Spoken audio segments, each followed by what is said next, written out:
Guys, tignan nyo, clock tower ng ano, Maka. Dito malapit sa may ano, sa may Al-Haram. Tignan nyo, ang laki. Yan. Alam nyo ba, kahit kidlatan yan, hindi yan nasisira. Ilang beses na kinidlatan yan, pero hindi yan nasisira. Yan. Yan o. Diba?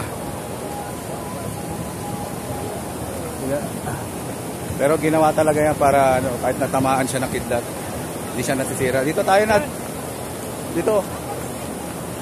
Hindi siya nasisira. Yan.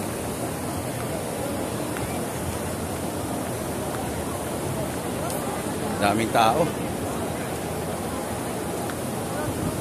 Ngayon ay June 19, 2024.